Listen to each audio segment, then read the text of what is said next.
Bon, je suppose que si tu as cliqué sur cette vidéo et sur le lien, c'est peut-être parce que tu es un petit curieux ou sûrement que tu es comme moi un propriétaire d'un S1000RR. Donc le mien, c'est un 2015.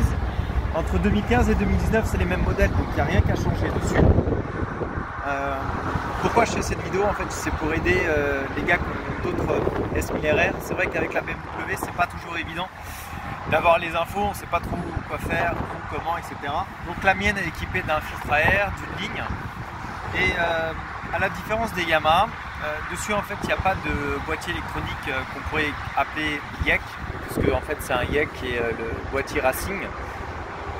Chez BMW, ils proposent des codes de déblocage pour pouvoir avoir des étapes différentes sur la moto. Donc le premier code de déblocage que j'ai installé dessus, c'est après avoir mis la ligne et le filtre, ça a été le code MAP HP qui m'a permis de récupérer ce que j'avais perdu en posant la ligne avec un gain d'à peu près 10 chevaux sur une partie de la courbe et à la fin autour des 5 chevaux. Là, la deuxième étape que j'ai fait, c'est de poser le Racing Kit Calibration, au Racing Calibration Kit, qui a permis en fait de régler sur la moto ce qui est son point faible. Donc c'est le traction control, l'anti-wheeling et le frein moteur. Donc ça, c'est des parties qui sont quand même essentielles. Alors le Racing Kit Calibration, le RKC3, c'est la dernière étape avant de mettre des boîtiers professionnels. Après, il reste encore un autre boîtier au-dessus chez BMW qui est le HP Pro. Et après, c'est de l'électronique plus spécialisée comme Botech qui va permettre de rentrer plus de paramétrage dans la moto. Donc là, on reste sur un boîtier d'origine avec un code de déblocage. Le coût, c'est à peu près 1100 € puisqu'en fait, poser le kit, ça ne suffit pas. Il faut aussi faire des réglages sur le kit. Donc en fait le kit permet de débloquer le CU, de rentrer dedans et de modifier certains paramètres. Donc c'est assez basique pour un professionnel, mais pour des amateurs comme moi, ça commence à devenir un petit peu plus compliqué. Parce qu'on va aller rentrer dessus. Je suis désolé pour le vent, je me suis arrêté en plein sur l'autoroute pour essayer de garder un maximum d'informations et de partager. En fait la grosse différence dessus, c'est que pour nous, on va pouvoir rentrer donc la hauteur du pneu, la largeur du pneu, à l'avant, à l'arrière. On va pouvoir aussi rajouter le nombre de dents qu'on a en sortie de boîte, le nombre de dents sur la couronne. Et tout ça va influencer le traction control, donc il va beaucoup mieux fonctionner. Il va fonctionner de manière plus harmonieuse avec les pneus qu'on a dessus. Bon, c'est pas tout. En fait, ce kit de calibration, quand on le rajoute, le code, il faut aussi avoir le boîtier BMW qui vaut 600 € de nouveau. C'est encore des thunes à dépenser. Donc, pour éviter d'avoir à dépenser 600 € en plus dedans et de ne pas savoir utiliser le kit, je suis parti chez Tecmas. Tecmas m'a proposé un service, c'est de refaire la map d'injection dessus au banc et directement d'injecter ce que eux ont utilisé pendant toute la saison FSBK. Donc les petites améliorations sur le traction control, les améliorations sur le frein moteur, sur la réponse de la poignée de gaz, l'ouverture des papillons, parce qu'il faut savoir qu'en fait dessus il y a un pré-traction, c'est-à-dire que quand on se retrouve sur l'angle et que vous mettez gaz à fond, la moto ne va pas mettre gaz à fond tout de suite, elle va le faire petit à petit en fonction du degré d'angle que vous mettez. Là-dessus, ça a été annulé. Bon, je ne rentrerai pas trop dans les détails, c'est quand même une partie assez technique. Je sais que Tecmas propose des formations pour les personnes que ça intéresse, donc au mois de mars, le 6 mars, il y en a une. Je pense que le moment pour vous manifester, pour dire que vous êtes intéressé, c'est maintenant, profitez-en. Maintenant qu'on est au calme, je vais en profiter et je vais vous commenter les courbes qu'on a fait.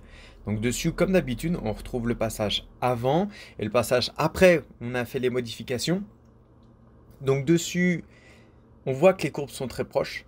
Franchement, il y a très peu de différence. Donc la map HP de base qu'on peut acheter chez BMW est quand même assez performante. C'est pas une map de merde. Je pense que je peux la conseiller à tout le monde quand vous mettez ligne et filtre sur votre S1000RR de 2015 à 2019. N'hésitez pas, ça vaut 350 € chez votre concessionnaire. Il vous file le code. Le code vous permet d'avoir une map qui est quand même vachement intéressante avec de très bons gains. Là, on a commencé à peaufiner cette carto. Donc, on est reparti sur la carto HP et on a modifié seulement les 100% de poignée de gaz. C'est-à-dire que tout le reste est identique à avant. Et on a modifié la dernière partie du contour quand le papillon est ouvert à fond. Dessus, on peut voir qu'on a des gains qui commencent à partir de 10 000 tours. C'est-à-dire que sur la fin du compte tour, j'ai une différence qui se fera, donc autant au niveau couple qu'au niveau puissance.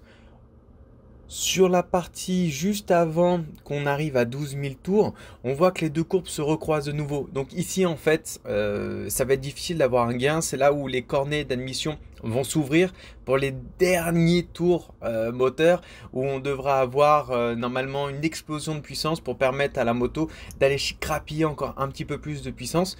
Je pense que là, il est très difficile d'avoir un gain. Il faut vraiment beaucoup bosser. Donc on voit que les courbes de 12 500 jusqu'à à peu près 14 000 sont très proches, avec quand même un petit gain de 3 chevaux à la fin. Donc si je devais vous donner mon retour, je pense que vu l'investissement, c'est pas dessus qu'il faut viser, chercher. C'est pas sur un gain de performance en cheval ou en newton qu'on va faire la différence, mais c'est vraiment sur le boulot de l'électronique.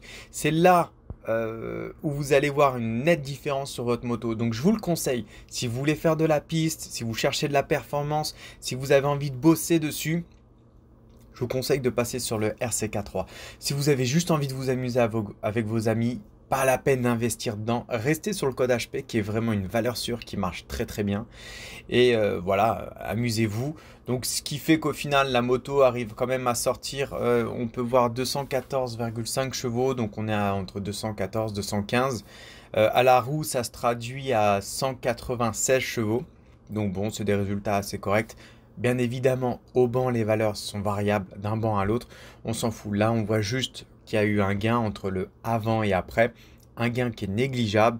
Donc, vous prenez pas la tête. HP code, map, point barre, RCK si je veux faire de la piste avec un petit peu de compétition amateur.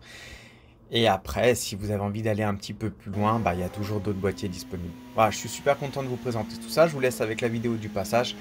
Ça va pète de ouf. J'ai filmé vraiment simplement. Mais pour ceux qui sont curieux, qui ont envie de voir comment ça s'est passé, voilà, vous pourrez voir.